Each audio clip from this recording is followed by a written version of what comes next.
ಇತ್ತೀಚಿನ ಸಂಚಿಕೆಗಳನ್ನು ಜಾಹೀರಾತಿನ ಕಿರಿಕಿರಿ ಇಲ್ಲದೆ ನೋಡಿ.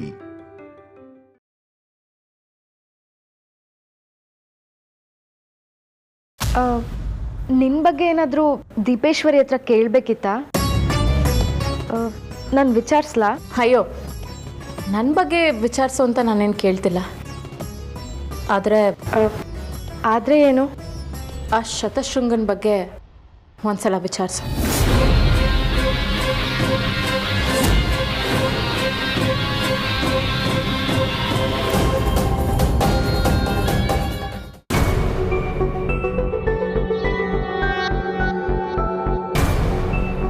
ಏನ್ ಮಾಡಲಿ ನಾನು? ಸುತ್ತ ಶತ್ರುಗಳಿರೋ ಚಕ್ರ ಸುಳಿಯಲ್ಲಿ ಸಿಕ್ಕಾಕೊಂಡಿದ್ದೀನಿ. ಇಂಥ ಸಮಯದಲ್ಲಿ ಈ ಕಣ್ಣೂರಿಂದ ಹೊರಗೆ ಹೋಗೋದಕ್ಕೂ ಆಗ್ತಿಲ್ಲ. ಸ್ವಾಮಿಗಳನ್ನ ಕುರುದೇವನ ಭೇಟಿ ಮಾಡೋ ಹಾಗಿಲ್ಲ. ಏನ್ ಮಾಡ್ಲಿ?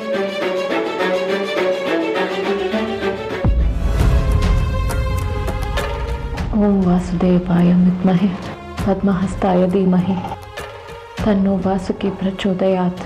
ಓಂ ವಾಸುದೇವಾಯ ವಿದ್ಮಹೆ ಪದ್ಮಹಸ್ತಾಯ ಧೀಮಹಿ ತನ್ನೋ ವಾಸುಕಿ ಪ್ರಚೋದಯಾತ್. ಶಿವಾನಿ,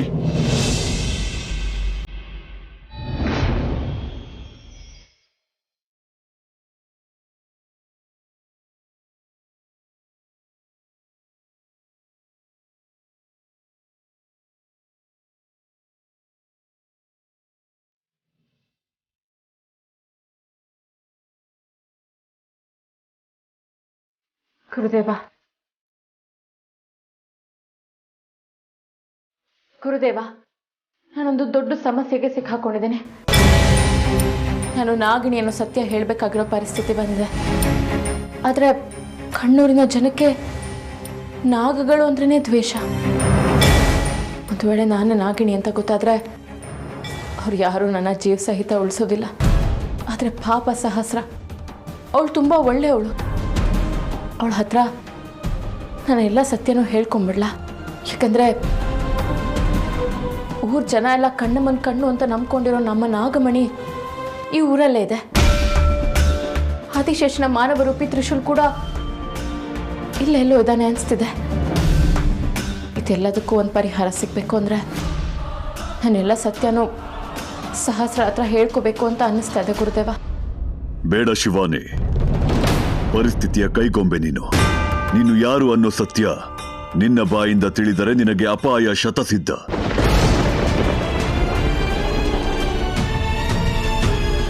ನಿನಗೆ ತಿಳಿದಂತೆ ನಿನಗಿಲ್ಲಿ ದೈವಶಕ್ತಿಯಾಗಲಿ ಅಥವಾ ನಾಗಶಕ್ತಿಯ ಬಲವಿಲ್ಲ.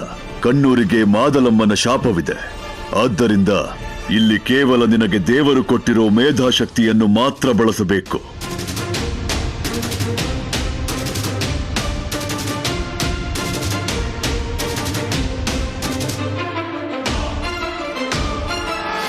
ನಿನ್ನಲ್ಲಿ ಕೂಡ ಬೇರೆ ಯಾವುದೇ ಶಕ್ತಿ ಇಲ್ಲ.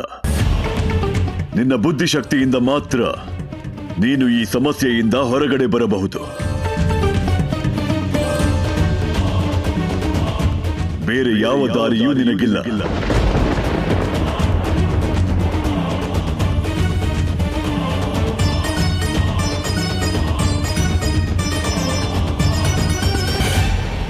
ಅಭಯ್, ಡಿಪಾರ್ಟ್ಮೆಂಟಲ್ಲಿ ಕೇಳಿದ್ರೆ ನೀನು ಯಾವುದೋ ಅಸೈನ್ಮೆಂಟ್ ಅಂತ ಹೋಗಿದೆ ಅಂತ ಹೇಳಿದ್ರು. ನೀನು ನೋಡಿದ್ರೆ ನೀನಿದ್ ಮನೆ ಬಗ್ಗೆನೇ ಡೀಟೇಲ್ಸ್ ಕಲೆಕ್ಟ್ ಮಾಡಿಕೊಡು ಅಂತ ಕೇಳ್ತಿದೀಯಾ?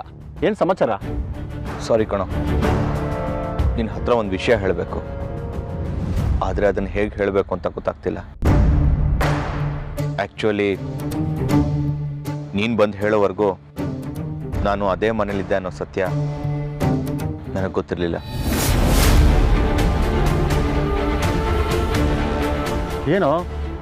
ಏನು ಹೇಳ್ತಿರೋದು ನೀನು? ನಿನಗೆ ಗೊತ್ತಿಲ್ವಾ? ಹೌದು ಕಣೋ, ನನಗೆ ಒಂದು ಪ್ರಾಬ್ಲಮ್ ಆಗಿತ್ತು. ಆಲ್ಮೋಸ್ಟ್ 6 ತಿಂಗಳು ನನ್ನ ಬದುಕಲ್ಲಿ ಏನೇನು ನಡೀತೋ ನನಗೊಂದು ನೆನಪಿಲ್ಲ. ಎಲ್ಲ ಮರ್ತೋಗಿದ್ದೀನಿ. 6 ತಿಂಗಳು ಮುಂಚೆ ಸಹಸ್ರ, ನಿನಗೆ ಗೊತ್ತಲ್ಲ, ಅವಳು ಪ್ರಪೋಸ್ ಮಾಡೋಣ ಅಂತ ಹೋದೆ. ಅಲ್ಲಿ ಅದು ಯಾವುದೋ ಒಂದು ಹುಡುಗಿನ ಒಂದಷ್ಟು ಜನ ಅಟ್ಯಾಕ್ ಮಾಡಿದ್ರು. ಅದಷ್ಟೇ ನೆನಪಿರೋದು. ಅದಾದಮೇಲೆ ಏನಾಯ್ತೋ, ನಾನು ಎಲ್ಲಿದ್ನೋ, ಯಾರು ನನ್ನ ಜೊತೆ ಇದ್ರೋ ಒಂದು ನೆನಪಿಲ್ಲ. ನನಗೆ ನೆನಪಾಗೋ ಹೊತ್ತಿಗೆ ನಾನು ಇಲ್ಲೇ ನಮ್ಮೂರಲ್ಲಿದ್ದೆ. ಒಂದು ನಿಮಿಷ. ಈ ಹುಡುಗಿನ ನನ್ನ ಊರಿಗೆ ಕರ್ಕೊಂಡ್ಬಂದಿದ್ದು.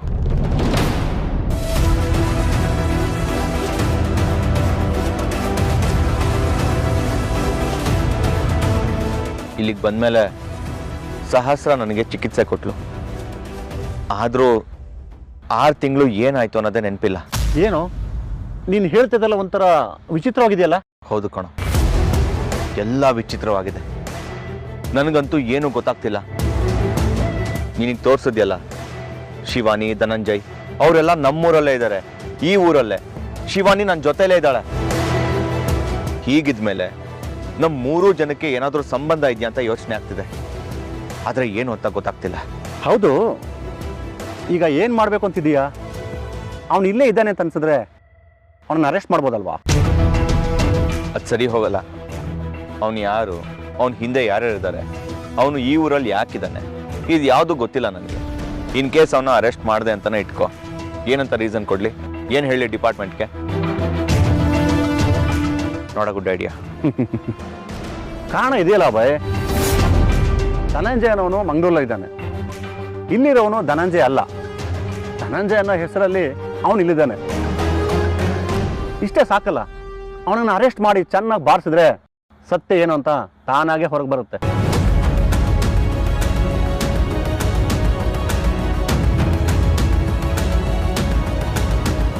ನೀನು ಹೇಳೋದೇನೋ ಸರಿ, ಆದರೆ ಕಣ್ಣೂರು ಒಳಗಡೆ ಪೊಲೀಸ್ ಬಂದ್ರೇನೆ ವಿಚಿತ್ರವಾಗಿ ನೋಡ್ತಾರೆ. ಈ ವಿಷಯ ನಿನಗೂ ಗೊತ್ತು.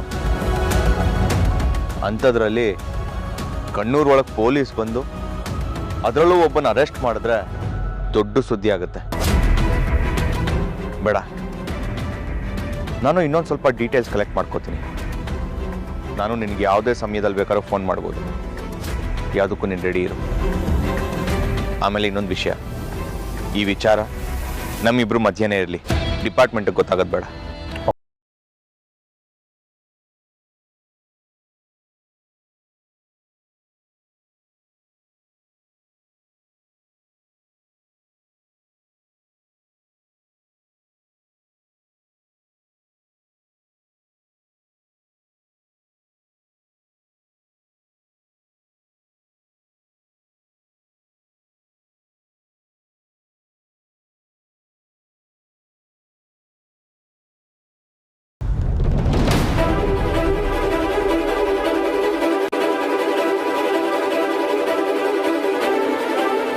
ಶಿವಾನಿ,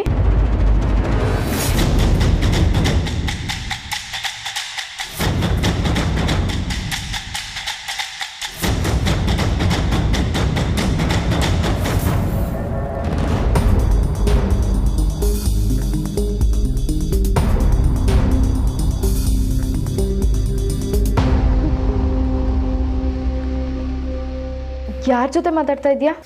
ಅದು ದೇವ್ರ ಹತ್ರ ಮಾತಾಡ್ತಾ ಇದೆ. ಏನು ಹೇಳ್ತಾ ಇದೀಯಾ? ದೇವ್ರ ಹತ್ರನಾ? ನನಗೇನೂ ಅರ್ಥ ಆಗ್ತಾ ಇಲ್ಲ. ಅದು ಹಾಗೆ ಸಹಸ್ರ, ನೀನು ಹೇಗೆ ದೀಪೇಶ್ವರಿ ಹತ್ರ ಮಾತಾಡ್ತೀಯೋ, ನಾನು ಹಾಗೆ ದೇವ್ರ ಹತ್ರ ಮಾತಾಡ್ತೀನಿ. ನಿನಗೆ ಹೇಗೆ ದೀಪೇಶ್ವರಿ ಮಾತಾಡೋದು ಕೇಳಿಸುತ್ತೋ ಹಾಗೆ ನನ್ನ ದೇವ್ರು ಮಾತಾಡೋದು ನನಗೆ ಮಾತ್ರ ಕಾಣಿಸುತ್ತೆ. ಏನು ನಡೀತಾ ಇದೆ ಇಲ್ಲಿ? ಎಲ್ಲ ಒಗ್ಗಟಾಗಿದೆಯಲ್ಲ.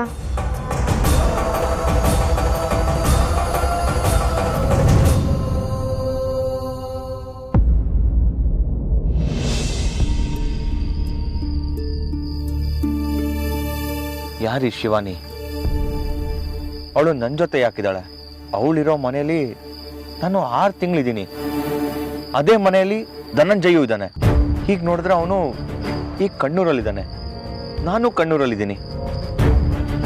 ಏನೋ ಮಿಸ್ ಹೊಡಿತಿದೆ, ಒಂದಕ್ಕೊಂದಕ್ಕೆ ಕನೆಕ್ಷನ್ ಸಿಗ್ತಿಲ್ಲ.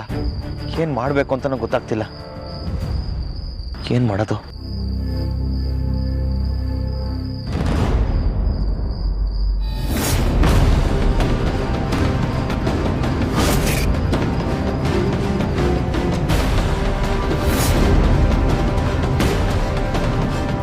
ಇದೇನಿದು? ಚಂದ್ರನ ಮೇಲೆ ಹಾವಿನ ಆಕಾರ ಇದೆ. ಇದು ಹೇಗೆ ಸಾಧ್ಯ? ನಾನು ಇನ್ನೊಂದು ಅಬ್ಸರ್ವ್ ಮಾಡ್ತಾ ಇದ್ದೀನಿ. ನಾನು ನಮ್ಮ ಊರಿಗೆ ಬಂದಾಗಿಂದ ನನ್ನ ಸುತ್ತಮುತ್ತ ಸೂಪರ್ ನ್ಯಾಚುರಲ್ ಪವರ್ ಇದೆ ಅಂತ ಅನ್ನಿಸ್ತಿದೆ. ಆದರೆ ಅದೇನು ಅಂತ ಗೊತ್ತಾಗ್ತಿಲ್ಲ. ಇದನ್ನೆಲ್ಲ ಹೇಗೆ ಕಂಡುಹಿಡಿಯೋದು?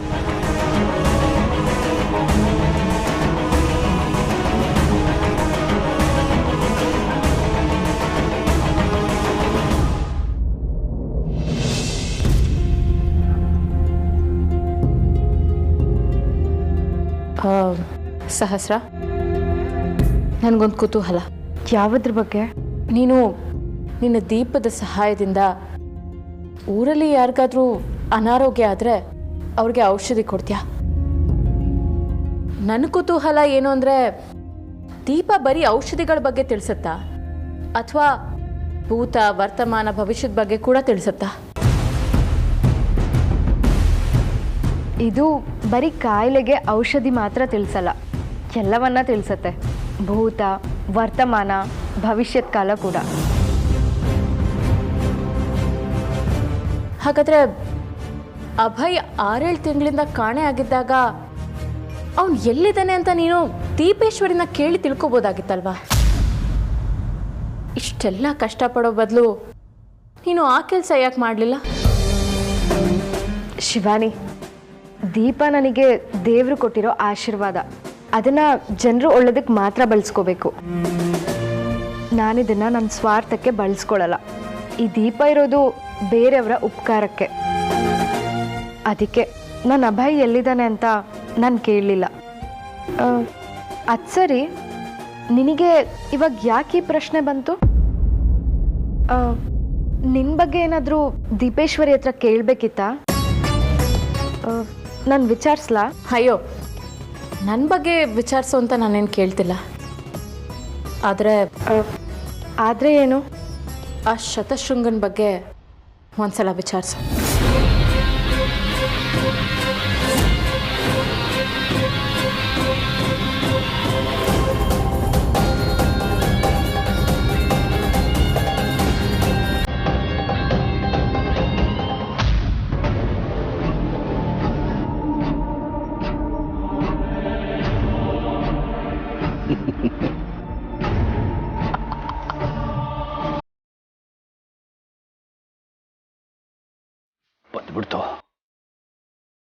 ಬಂದ್ಬಿಡ್ತು.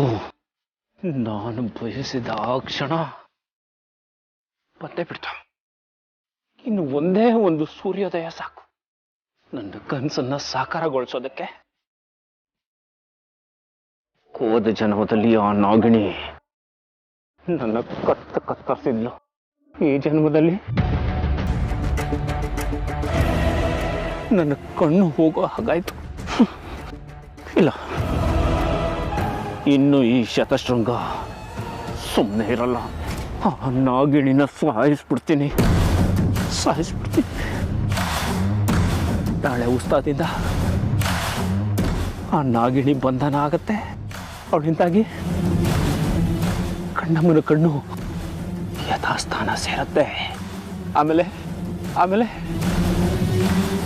ಆ ನಾಗಿಣಿನ ಬಲಿ ಕೊಡೋ ಪ್ರಕ್ರಿಯೆ ನಡೆಯುತ್ತೆ. ಆ ಸಮಯದಲ್ಲಿ ನಾನು ಹೋಗಿ ಕಣ್ಣಮ್ಮನ ಕಣ್ಣನ್ನ ಅಪಹರಿಸ್ತೀನಿ. ಇದು ನನ್ನ ಗುರಿ, ನನ್ನ ಕನಸು, ನನ್ನ ತಪಸ್ಸು. ನಾಗಿಣಿ, ನಾಳೆ ನಿನ್ನ ಕೊನೆ ದಿನ, ನನ್ನ ಅಮರತ್ವದ ದಿನ. ಅಮರತ್ವ ಪಡೆದೇ ತೀರ್ತೀನಿ.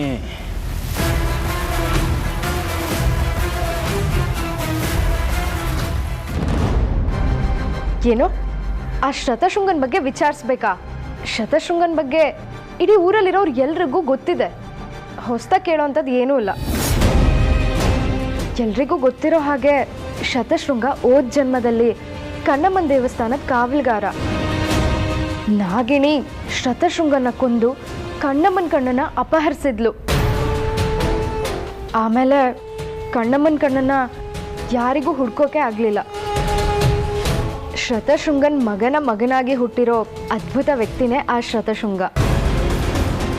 ಹೋದ ಜನ್ಮದಲ್ಲಿ ಮಾಡೋಕ್ಕಾಗದೇ ಇರೋ ಕರ್ತವ್ಯನ ಮತ್ತೊಂದು ಜನ್ಮದಲ್ಲಿ ಮಾಡಿ ದೇವರ ಋಣ ತೀರ್ಸೋಕೆ ಬಂದಿರೋನು. ಇಷ್ಟೆಲ್ಲ ವಿಷಯ ಊರವರಿಗೆಲ್ಲ ಗೊತ್ತು. ಹಾಗಿರುವಾಗ ದೀಪೇಶ್ವರಿ ಹತ್ರ ಶತಶೃಂಗನ ಬಗ್ಗೆ ಏನು ವಿಚಾರಿಸೋದು? ಹಾಗಲ್ಲ ಸಹಸ್ರ, ನಾವು ಕಂಡಿದ್ದು ಕೇಳಿದ್ದು ಎಲ್ಲ ಸತ್ಯ ಅನ್ಸಿದ್ರು ನಾವು ಕಾಣ್ದಿರೋ ಸತ್ಯಗಳು ತುಂಬಾ ಇರುತ್ತಲ್ವಾ. ಈಗ ನನ್ನನ್ನೇ ಉದಾಹರಣೆ ತಗೋ. ನಾನು ಹೇಳಿದಿರೆಲ್ಲ ಸತ್ಯ ಅಂತ ನಂಬ್ತಾ ಇದೆಯಾ, ಆದರೆ ನನ್ನ ಹಿಂದೆನೂ ಕೂಡ ಕಾಣ್ದಿರೋ ಒಂದಷ್ಟು ಸತ್ಯಗಳಿರುತ್ತೆ ಅಲ್ವಾ. ಕಂಡಿದ್ದೆಲ್ಲ ಸತ್ಯ ಅಂತ ನೀನು ಹೇಗೆ ನಂಬ್ತೀಯ?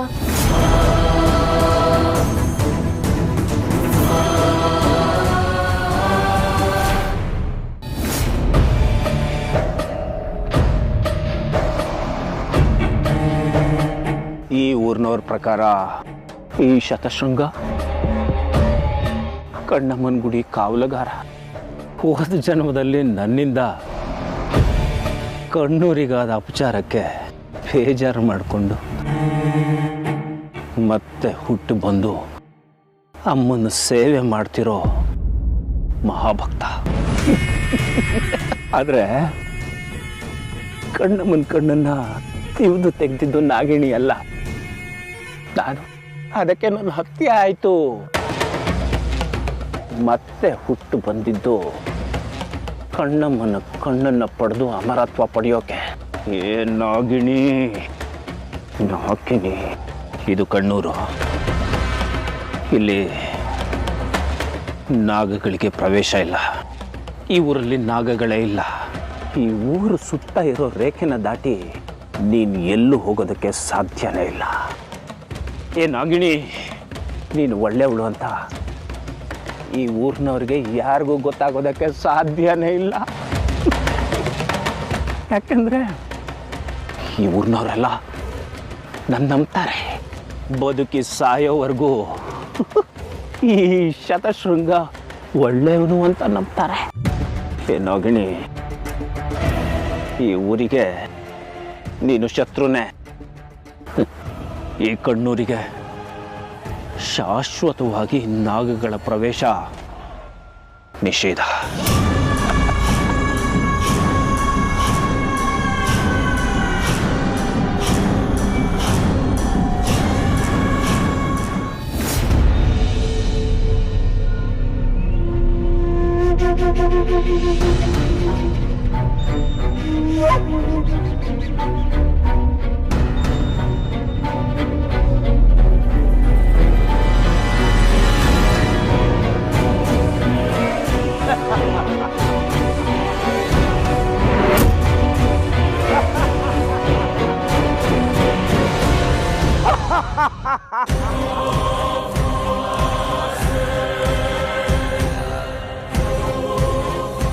ತಾಯಿ ಮಾದಲಮ್ಮ ಆ ಕಣ್ಣೂರಿನಲ್ಲಿರುವ ಕಣ್ಣಮ್ಮನ ಕಣ್ಣನ್ನು ಪಡೆಯೋದಕ್ಕೆ ನನಗೆ ಬೇಕಾಗಿರುವ ಆಯುಧ ಸಿಕ್ಕಾಯ್ತು. ನಾಳೆ ಬೆಳಗಿನ ಸೂರ್ಯೋದಯ ನನ್ನ ಗೆಲುವನ್ನು ಹೊತ್ತುಕೊಂಡೇ ಹುಟ್ಟುವುದು.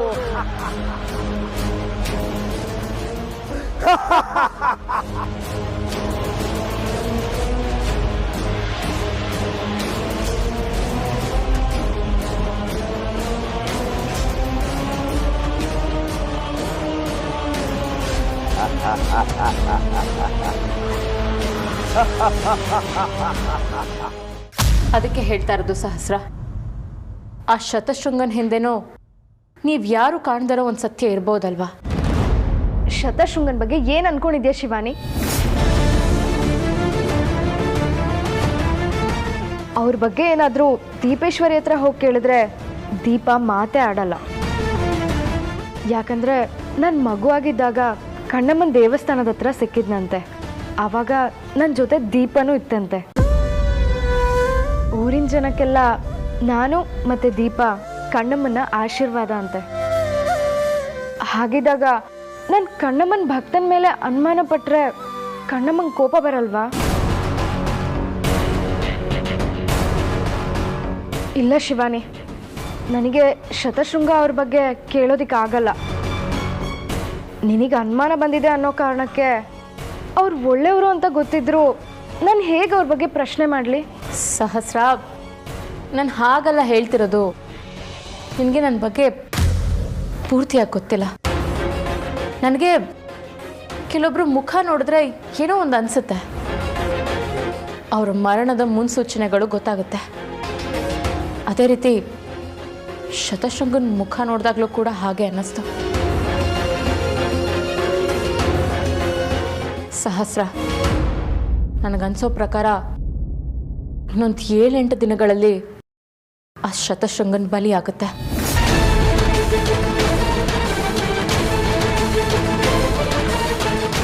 ಅದಕ್ಕೋಸ್ಕರ ಹೇಳ್ತಾ ಇದ್ದೀನಿ, ಅನುಮಾನನೇ ಬೇಡ. ಶತಶೃಂಗನ ಬಗ್ಗೆ ದೀಪೇಶ್ವರಿ ಹತ್ರ ಒಂದ್ಸತಿ ಕೇಳು.